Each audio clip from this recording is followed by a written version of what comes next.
Lebih dahulu kita mempelajari dulu adalah ketentuan-ketentuan terhadap hakikat sholat, yaitu yang pertama kita belajar, yaitu pertama ini mengenai hakikat kenapa sholat itu terjadi 5 waktu.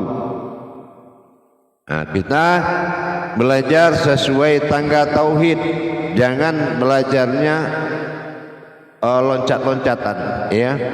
Nah, belajar dulu pada tangga tauhidnya. Pertama kita wajib mengenal. Kita mengenal kenapa Allah jadikan kodratnya 5 waktu. Nah, kalau dikaji secara amaliyah adalah perjuangan Rasulullah sallallahu alaihi wasallam. Tapi kalau ingin mengenal lebih dalam, kenapa hakikat sholat ditetapkan 5 waktu yang berjumlah 17 rakaat? Apa hubungan dengan 5 waktu dengan 17 rakaat?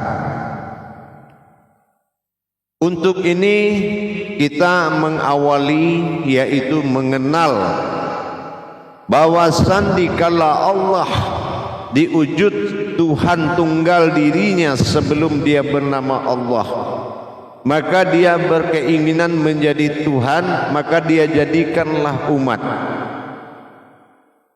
Setelah dia jadikan umat dan dia ingin menjadi Tuhan dengan ingin dipanggil dengan nama Allah. Nah, ini dalam pemahaman qudsi dulu. Umat yang dijadikan itu ada 2 kodrat. Pertama yang dijadikan, yang kedua yang diciptakan.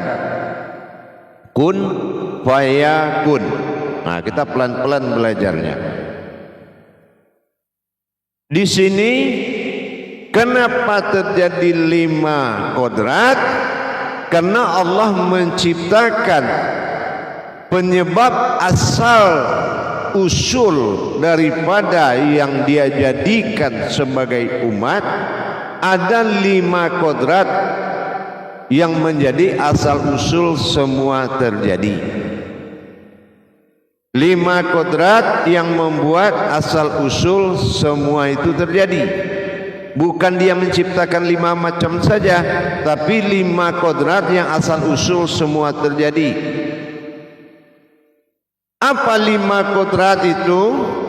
Nah, yang pertama dikenal dengan Rahman.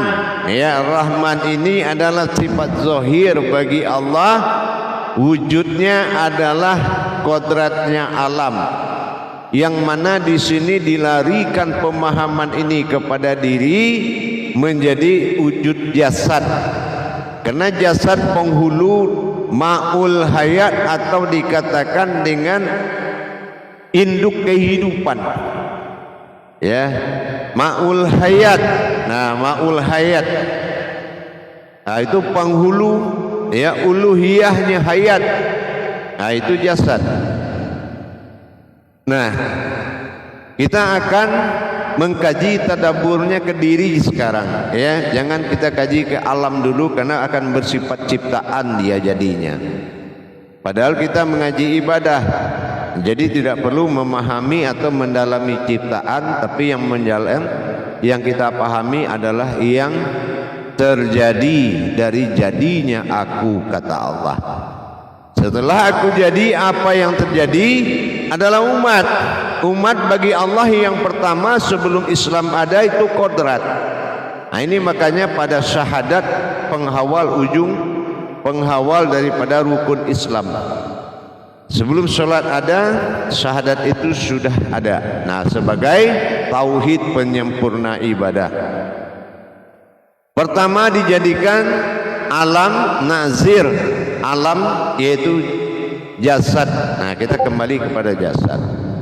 Jasad ini adalah asal muasalnya dari ruh. Nah, inilah hayat, ya, ruh. Jadi ruh ini adalah wujud dari segala yang hidup. Nah, ada ruha, ada ruhi, ada ruhu, kehidupan aku, kehidupan Allah dan kehidupan alam. Ini namanya ruh. Jadi jasad, ruh. Yang kedua, setiap ruh pasti menyembah Allah. Ruh ini berasal dari mana? Ruh ini adalah ruhul azama ala nur. Nah, ruh ini berasal dari nurnya Muhammad. Nah, gitu ya. Ruhul azama ala nur Muhammadun. Inilah nur yang penyebab ruh itu. Kalau enggak ada nur, ruh itu tidak akan ada. Nah, ini sudah 3 dia nur. Nur bagi kita adalah hayat, hidupnya jasad. Ya. Nah, kalau ruh bagi diri kita bukan hidupnya jasad. Ruh itu adalah kodratnya jasad. Gitu. Jadi yang menghidupkan jasad itu adalah nur. Nur ini hayat.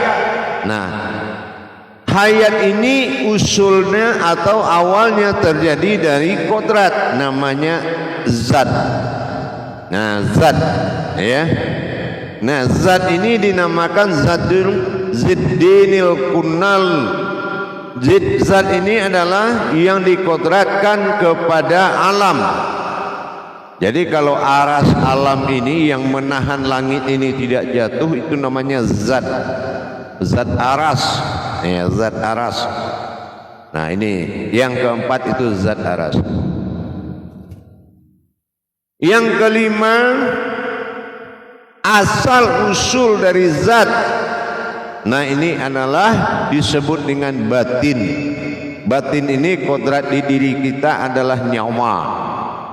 Nah, ya.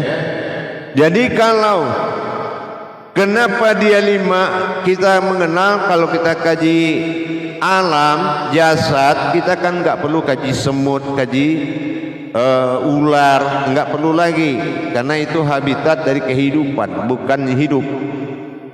Jadi zat, ruh, nur, zat, batin. Nah, ini dihafal ya. Dan itu adalah lapisan-lapisan. Ruh, jasad mencari ruh, ruh mencari nur, nur mencari zat, zat mencari batin. Jasad kembali menjadi ruh, ruh kembali menjadi nur, nur kembali menjadi zat, zat menjadi kembali kepada batin. Batin awal hayat mula jadi. Nah, ini. Jadi kalau yang 5 kodrat ini adalah perjalanan dari sebuah batiniahnya Allah.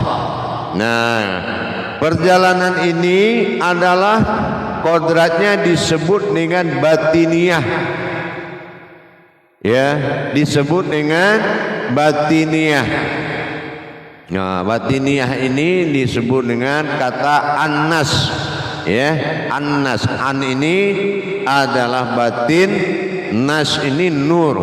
Jadi atau cahaya atau nur. Jadi perjalanan batin Allah yaitu nurullah. Nah, dihimpun menjadi nurullah namanya semuanya. Inilah kita. Ya.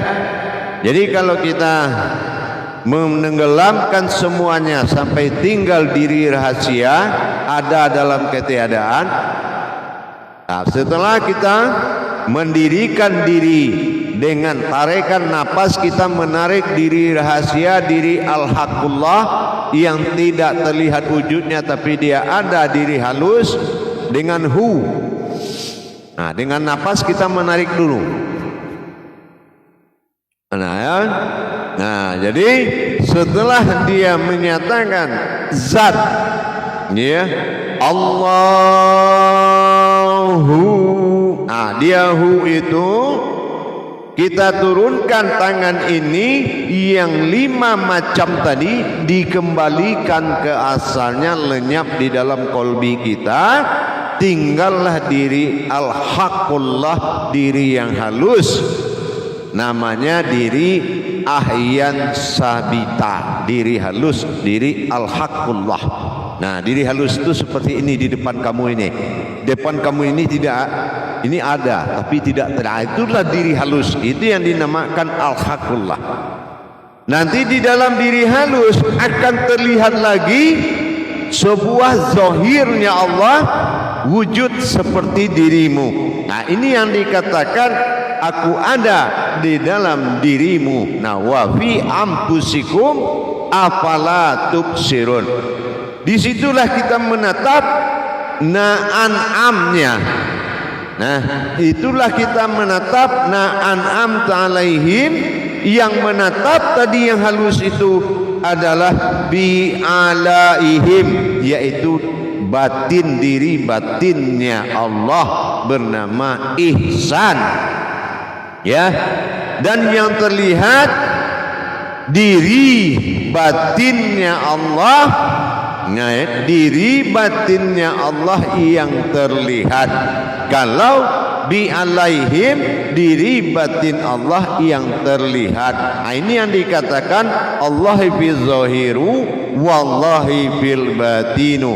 Jadi terbalik. Jadi kalau kita hayat hidup yang zahir di luar untuk mengingatkan Allah. Apabila kita hidup keseharian 24 jam, kita lihat jasad, kita ingat Allah. Kenapa? Zahiru Rabbi. Setiap zahirmu itu hakikat dari Tuhan. Dan batinul abdi, setiap yang batin hakikat dari dirimu.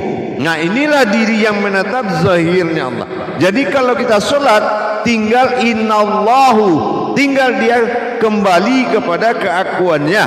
Nah, disitulah kita melihat bahwasan tinggallah diri batin bi'alaihim yang menyaksikan. Ikuti dia terus. Berbentuk bulat kepala kita mim, berbentuk lebar dada kita ha, berbentuk bulat perut kita mim, dan berbentuk lurus kaki kita dal. Apa artinya Muhammad atau mim ha mim dal? Nah, apa itu yang empat? Di kepala ada makni berupa mim, ya. Di jantung kita, di dada ada jantung, ada markubah batin bagi Allah, nyawa batin kita. Dan di perut kita ada kolbi atau hati halus, dan kaki adalah gerak tajali atau arwah atau ruhnya.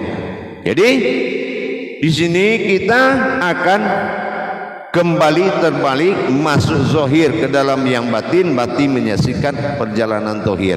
Nah, jadi ini yang dikatakan Rasulullah, sallu ra'aiti muni usolli, salatlah kamu seperti melihat aku solat. Inilah solat ma'rifat. Jadi dikatakan oleh Allah, orang yang sombong adalah orang yang merasa melihat jasadnya adalah dirinya dalam solat. Nah, itu atau dalam kehidupannya. Tapi orang yang tidak sombong, yang ma'rifatnya diakui Allah dalam solatnya, yaitu orang yang melihat, orang yang tidak melihat dirinya lagi, melainkan dia melihat zahirnya Allah, zahiru Rabbi. Nah, itu.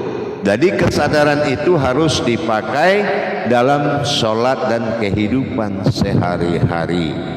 Nah, inilah yang dikatakan shollu ala min bil mi'rad dalam 5 waktu, dan shollu ala min tawaf di dalam 24 jam. Tawaf itu bergerak.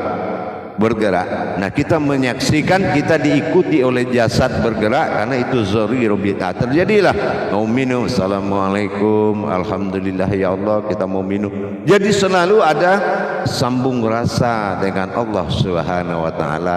Ini yang dikatakan sholah atau sholahu doim atau berhubungan batin. Sholah. Makanya azan itu tidak to belakangnya, tapi atau zat atau berhubungan batin. Jadi kalau kita menyebut berhubungan batinnya Allah, kalau menyebut Allah itu ada huruf yang tenggelam tapi dia terdengar. Nah, itu waw. Waw itu hu atau dia. Allah Jadi Allah melihat ke batinmu, Allah lihat ke kolbimu. Wow itu hu itu artinya dia. Tapi karena tidak ada wawnya, tidak terlihat, namanya huruf tenggelam.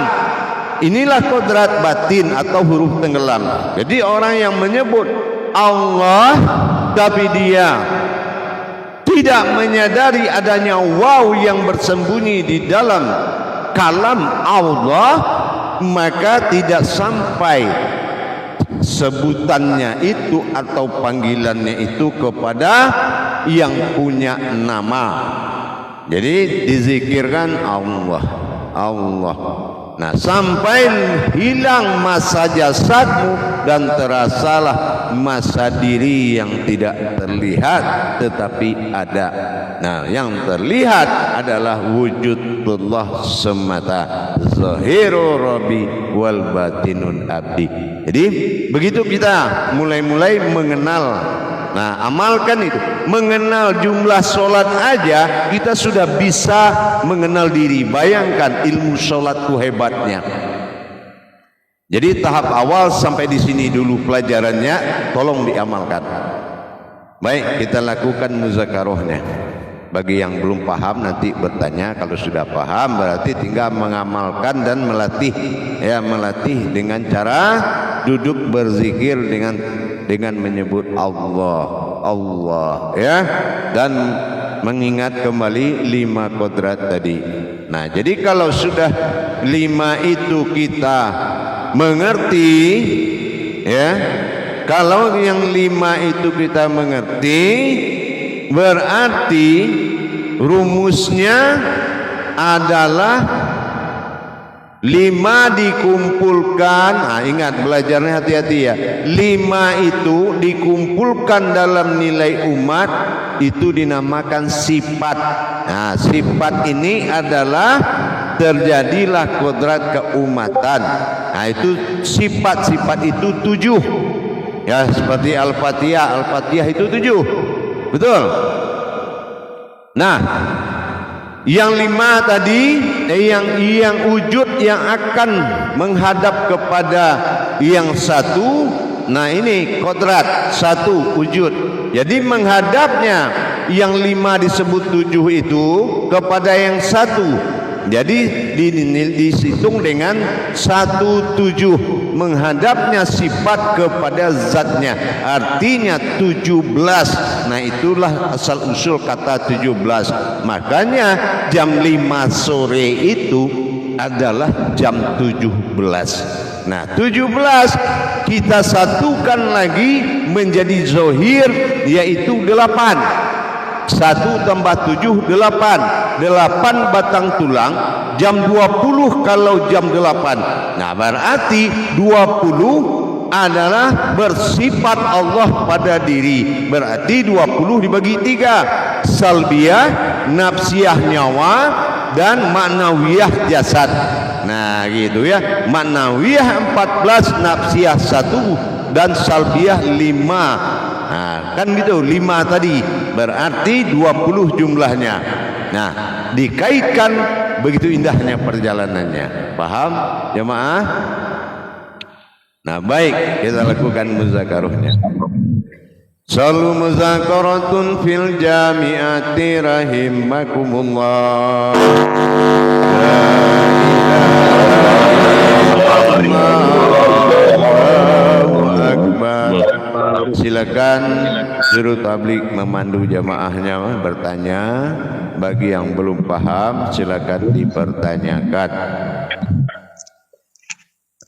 Terima kasih. Silakan. Terima kasih ya. Assalamualaikum warahmatullahi wabarakatuh ya. Waalaikumsalam warahmatullahi wabarakatuh. Pertama sekali kami mendoakan Buya beserta keluarga semoga dalam lindungan Allah. Amin. Dan selalu dalam lindungannya. Amin. Dan juga kepada teman-teman ataupun saudara-saudara kita di grup D1, semoga hendaknya senantiasa dalam keadaan sehat dan istiqomah dalam menuntut ilmu kita. Amin. Jadi kepada jemaah dipersilakan bertanya tentang tauhid, yaitu yang pernah kita pelajari di dalam YouTube Buya yang pernah sesuai dengan kajian yang kita pelajari di dalam grup D1 ini. Seperti yang dikatakan Buya tadi, kita tidak usah loncat-loncat dulu, sesuai aja dengan video ataupun YouTube yang sudah dikirim Buya ke dalam grup D1 kita, terutama tentang sholat yang kita pelajari saat ini. Dan kemudian juga